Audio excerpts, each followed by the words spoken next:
My name's Kate Doherty, and I'm the president and founder of a nonprofit here in the tri-state area called Down Country. I'm also a proud wife, and I am a mom of 3 amazing children, one of whom happens to rock an extra chromosome. So Elliot is the absolute joy of our family's life. When he meets people, he meets them and loves them exactly the way they are.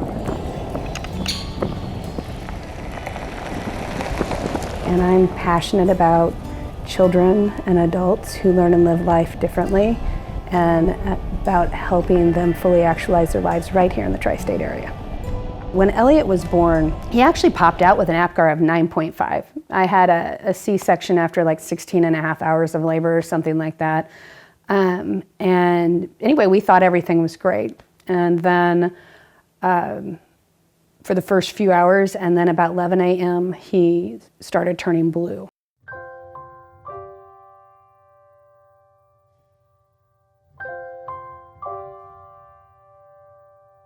My husband was down there, and there was a beautiful doctor by the name of Dr. Giardini, and Dr. J is what we called him. And he came in, and Tony said, you know, what's going on? He said, well, you know, your son has a hole in his heart, and it's called AV canal, and we're gonna fix it. And he said, I think he probably has Down syndrome as well.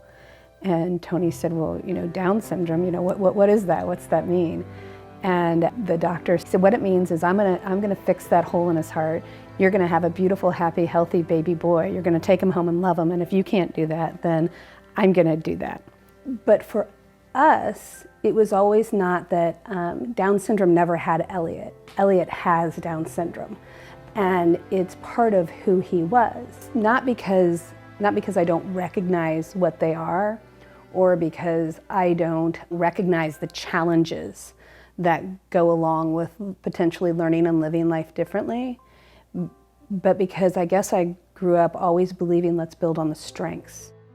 I was lucky enough growing up to have neighbors who their son was the very first a child brought out of a hospital ICU setting into a home ICU setting.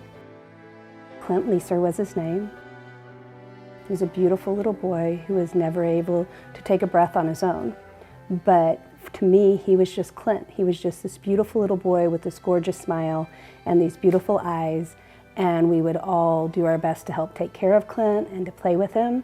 And so I was lucky growing up here in the Tri-States that I had a very early exposure to individuals who learn and live life differently.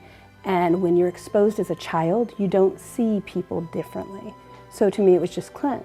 When Elliot was about 6 months old, I had him in my arms, and we were in one of the courthouses picking up some regular stuff. And I had a lady come up to me, and who I knew, and she said, oh, is that your baby? And I said, yes, you know, yes, this is my baby. And she said, oh, he has Down syndrome. And I said, yes, he does have Down syndrome. And she said, well, do you think he'll be able to live in a group home, or do you think you'll have to institutionalize him?